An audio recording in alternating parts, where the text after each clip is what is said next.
Hej Gøjsemansen. Sker der noget spændende udenfor? Det er dejligt vejr i hvert fald. Det er sindssygt godt vejr. Så i dag der skal vi faktisk på legepladsen. Vi går en tur lige om lidt. Og så skal vi se en film i aften. Og vi skal se en gyserfilm. Ja, åbenbart. Men vi kan ikke blive helt enige om, hvad det er for en gyserfilm, vi skal se. Nej. Jeg er ligeglad, men I to er lidt uenige. Ja. Så nu filmer vi lige en lille video, vi lægger på Instagram, og så stemmer folk derinde. Vi skal se en film i aften, og det skal være en gyserfilm. Yeah. Vi er til gengæld ikke helt enige om, hvad for en gyserfilm vi skal se. Jeg er ligeglad, men I to er lidt uenige. Ja. Så nu på de næste 2 stories, der kommer 2 film, hvor I lige kan læse lidt om, hvad filmen handler om. Ja. Og så den 3. story, der skal I så stemme, hvad for en film vi skal se i aften. Og så glæder vi os til at finde ud af det. Ja.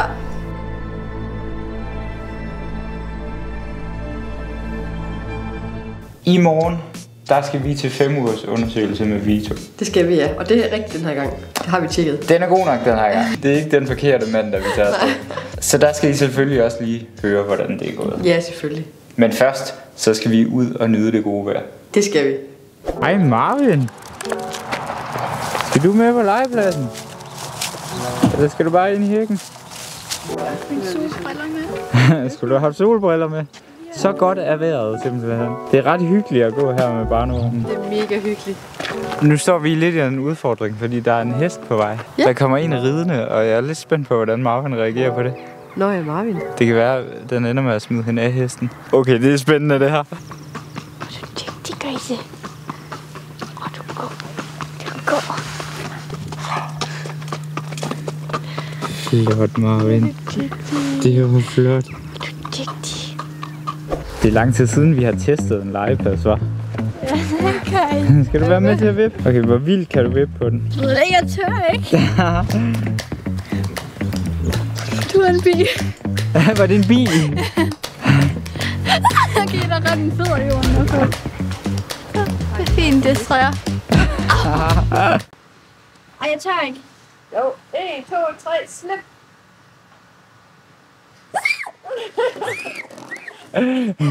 Man var ikke i tvivl, da du startede i hvert fald. Det er jo virkelig farligt. Se nu lige, hvem der vågnede der. Ja, sådan halvt. Halvt vågnede. Ja, du er da vågen, ikke? Det er ikke lige hans sødeste ansigt. Jeg har købt en ny ting, som vi lige sådan rigtig skal have testet i dag. Lige nu der sidder kameraet faktisk på den. Jeg har købt en gimbal. Den gør så, at kameraet ikke ryster, når man går med det. Og så kan det faktisk også en anden fuldstændig genial ting. Fordi hvis jeg gør sådan her, så følger den mig nu. Det er fuldstændig genialt. Jeg stopper den lige igen. Sådan der. Men den bedste måde at teste den på, det er ved at løbe en tur. Så kan vi lige prøve at se, hvor fint og jævnt det ser ud. Det ser ret hyggeligt ud hernede. Nå. Er vi klar til at løbe en tur? Ja. Okay, vi løber hen til det fodboldmål derhen for at se, om der er net i målet. Det er tætteste på. Ja. Marvin, du løber ind foran. Det er ikke nemt at løbe med ham. Ja, det var der så ikke. Ja, vi kan så konstatere, at der ikke er net i målet, ja. Nu prøver vi at løbe tilbage uden den her gimbal, bare med kameraet i hånden, så kan man rigtig se forskellen på det.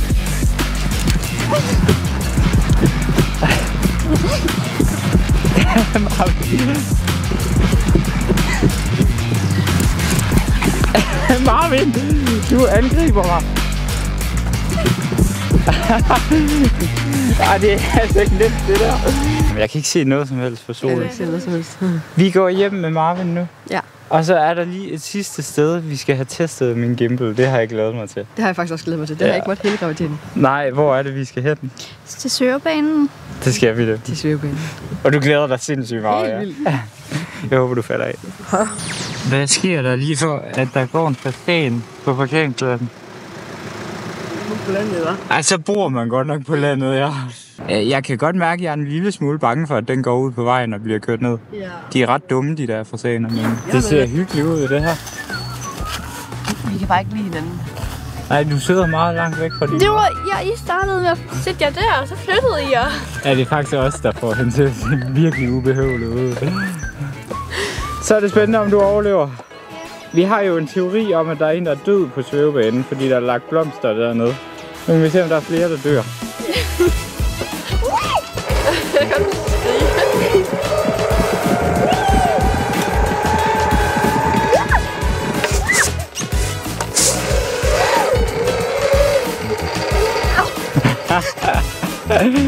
Sådan.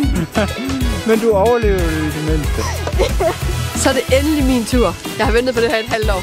Ja, nu må vi se, om du overlever. Du træder jo op på stolen for at få mega fart på. Det gør jeg, ja. Det er voldsomt. Ej, nu går det, baby. Okay, skynd dig. Okay. Nu!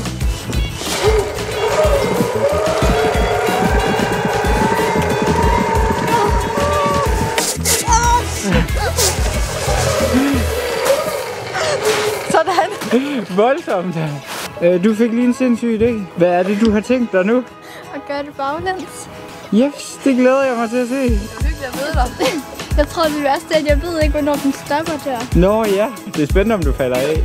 Ja, Det var sådan, personen døde her. så er det nu. Ja.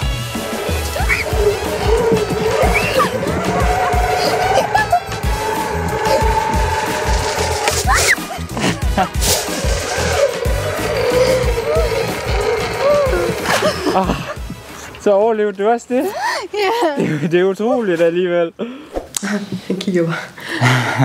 Ja, vi har lige gjort en slikkemåtte med leverpostej klar. Ja, den bliver nedstiget nu. Vi skal nemlig til at se film nu. Og heldigvis så sover barnet. Jeg skulle sige, nu vågner han. Jeg har lige taget sådan en sødt klip af ham, og så tænkte jeg ville sige, se hvor sødt han sover. Men det gør han så ikke nu.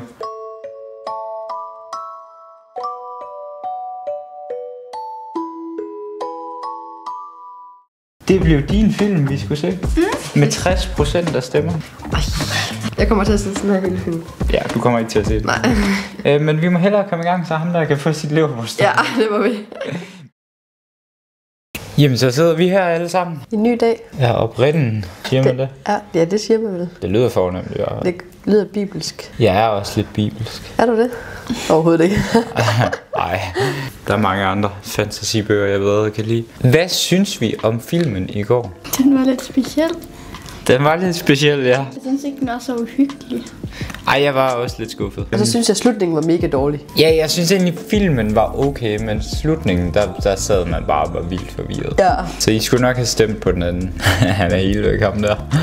Det Kan du ikke lige lukke munden? Vi kommer faktisk lige fra tandlægen. Og hvorfor var vi ved tandlægen? Fordi den ene af elastikkerne faldt ud. Ja, du har nemlig fået sat elastikker i begge sider, og så faldt den ene ud. Så er vi klar til på onsdag, når du skal have bøjle på. Ja, spørgsmålet er, om vi lige skal fortsætte den her video til onsdag, så vi lige kan høre, hvordan det gik. Det kan vi. Og lige se din bøjle. Vi skal til lægen nu. Han skal til 5 ugers undersøgelse. Og så er vi spændte på, hvordan det går. Meget. Vi er spændte på at se, om han virker. Ja, som han skal. Det føler vi ikke helt. Ej, jeg skulle til at sige, det er ikke altid, man føler. Man kan åbenbart ikke bytte dem på sygehuset, så. Nej, vi har prøvet. Det ville de ikke. Men vi tager afsted nu, og så vender vi selvfølgelig tilbage bagefter.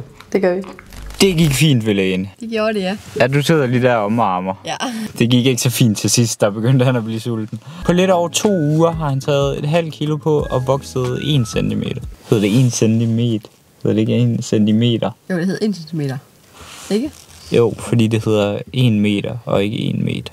Ja, så lærer de også noget i dag, hvis I var lige så dumme som os. Ja. Så nu er han 55 cm lang og vejer 5 kilo. Så er der ikke noget at sige til, at han begynder at blive lidt tungere og slæbe rundt på. Nej. Nu kører vi ned og handler og op og tanker. Og så kan det være, at vi vender tilbage i aften. Det kan også være, at vi vender tilbage i morgen, når du skal til mødergruppe. Ja, det er spændende. Og der skal vi lige finde ud af, hvad vi gør, fordi Vito har været syg, og han er stadig sådan en lille smule syg. Han hoster lidt, så vi skal lige finde ud af, om han egentlig kan komme med. Men det er også lidt fesen at møde op til mødergruppe uden en baby. Jeg kan bare tage en dukke med. Ja, gør det. Meget stille baby, jeg har. Ja. Men vi vender i hvert fald tilbage. Halløjsa. Jeg behøver ikke råbe, fordi mikrofonen sidder lige her. Michelle, hun er til mødergruppe nu. Lægen sagde jo god for, at Vito godt kunne komme med til mødergruppen. Men hun sagde også, at det var en god idé lige at spørge de andre, om det var okay, at han kom med ind. Så jeg kørte med, og så gik Michelle ind og spurgte, er det okay? Og det var det så heldigvis. Men så betyder det også, at jeg er fanget her i Bønderup i et par timer. Men heldigvis, så er der faktisk meget hyggeligt her. Nu står jeg her på havnen. Og der er jo den fedeste udsigt ud over vandet. Og en ting, jeg ikke har sagt endnu, det er, at jeg faktisk er i gang med et vægttab. De næste 3 måneder, der skal jeg prøve at tabe mig. Og ideen er faktisk at filme det hele til en YouTube-video. Og så må vi så se, hvordan det går jo. Men nu jeg er fanget her, så kan jeg jo lige så godt få gået nogle skridt. Fordi når man skal tabe sig, så er det jo en god idé at bevæge sig. Så jeg går en tur her på havnen, og så tænker jeg da lige, I skal se, hvor hyggeligt her er. Og så se lige, hvor fedt det er, at jeg bare kan gå rundt, og så føler kameraet mig. At det er jo magisk.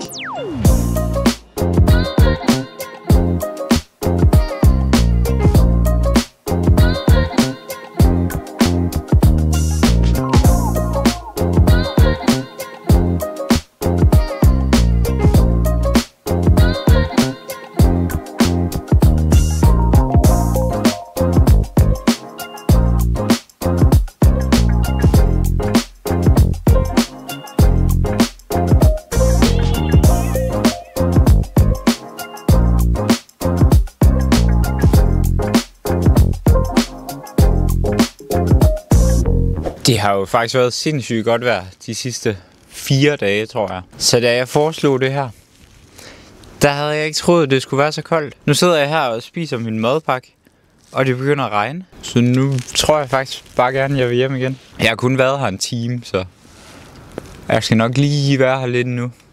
Det er lidt trist. Fortæller du lige? Fortæller du, hvordan det gik til mødregruppen i dag? Var der nogle søde babyer, der var der? 5 andre babyer, ja. Ja, det er alligevel skarpt, han har talt dem, synes jeg. Ja, det synes jeg også. Vi må snart lige få lært ham at snakke, hva'? Ja, det må vi. Hvordan synes moren, det gik? Jeg synes, det gik rigtig godt. De er jo søde alle sammen. Det var heldigt. Det havde været træls, hvis det var nogle dumme kællinger alle sammen. Ja. Man kan lige se nogle små fødder der. Jeg endte jo med at gå 2 timer og et kvarter rundt i Bønderup. Ja. Og selvom det er en dejlig havn, så er 2 timer og et kvarter alligevel meget, når det begynder at regne og pissekoldt. Men jeg fik gået 13.000 skridt. Hold da kæft. Ja. Jeg tror, jeg fik gået 5 skridt eller sådan noget. Skal vi ikke lige filme den baby der? Hello, so. Det var hårdt. Ja. Der var den største baby, dem der var der. De var sådan nogle bittestore søde, nogle af dem, der var der. Ja, så har vi bare vores store, fede baby her. Prop ham her. Men han er meget sød. Han er mega sød. Ja. Ikke også? Ja. Man har aldrig været så tosset, når man er forældre. Nej, det er du ret i. Jeg troede, det var slemt nok, dengang vi fik en hundevalg. Ja, det er rigtigt. Det er stukket helt af nu. Er du klar til at få bøjle på? Ja. Fedt. Er der noget, du frygter? Nej, det tror jeg ikke. Ikke at det gør lidt næst? Det sagde til Lena, at det ikke skulle gøre. Okay, så sagsøger vi den for 1 million, hvis det gør. Så håber jeg lidt, det gør en lille smule ondt, så vi kan få nogle penge. Det klæder dig med sådan en sut i munden. Tak. Jeg går med babyen, og så får I en bøjle på. Jeg gør ikke. Ej, lad os nu se, hvordan det ender. Okay. Du har fået bøjle på. Var det slemt at få den på? Nej. Det var godt. Er det træls at have den på? Ja. Det var ikke så godt. Det blev træls i 2 år. Må ikke du vender dig lidt til det? Hvad er det værste ved at have den på? At spise. Det er ikke fordi, det går ondt, når du spiser, vel? En lille smule, altså hårde ting. Altså min kiks der kunne jeg ikke. Det sætter sig fast op i min gængebøjle, når jeg spiser. Men det bliver forhåbentlig bedre. Men jeg synes at lige, vi skal vise den fine bøjle. Kan vi få et smil? Ej, hvor smukt. Ja. Den er ikke så slem, som jeg havde frygtet. Jeg synes faktisk, den er okay fin. Er du selv utilfreds? Ja. Ja. Men om 6 uger, så skal hun ind og have noget mere på. Det var dine trøstende ord. Ja, sådan det. Ja, årets mor der. Så, hej min tykke ven. Hej. Er det mig? Hej, hej. Jeg er ikke tyk. Okay. Du sidder meget godt derhen. Hvis der er nogen, der har eller har haft ganebøjle, og de har nogle pissegode fifs til at spise, altså kan I jo lige skrive det ned i kommentaren. Og idéer til, hvad man kan spise. Og hvad man ikke kan spise. Ja. Det er faktisk svært at finde ud af. Fra tandlægen fik du jo en pose med en seddel, hvor der står, at man ikke må spise tyggegummi. Men så havde tandlægen lagt en pakke tyggegummi ned i sedlen. Ja, hun har også sagt, at man godt må spise tyggegummi. Ja, det er altså ikke nemt at finde ud af. Vi har snakket om, det er vanvittigt, man ikke har lavet en app, hvor man bare kan gå ind og søge på peanuts. Og så kommer der et stort fedt rødt kryds, hvis man ikke må spise det. Præcis, og du havde en idé til, at man skulle have bøjlemærket. Ligesom svanemærket. Ja, så på en pakke rugbrød, så er der et bøjlemærke. Det må du gerne spise. Vi skal ikke give alle vores gode idéer væk. Nu er der opfinder det. Ja, det er rigtigt. Ej, jeg troede, vi skulle blive millionærer på det. Ej. Okay, vi skynder os at stoppe videoen nu, inden vi giver flere guldkorn væk. Ja. Tusind tak, fordi I så med. Der er links til vores TikTok, vores Instagram og vores Facebook nede i beskrivelsen. Smut ind og følg os der, og så ses vi. På lørdag. Klokken 10. Hej hej. Hej hej. Jeg glæder mig til, at han selv kan snakke, så du ikke skal lave stemmer for ham. Kan du ikke lide mine stemmer? Nej.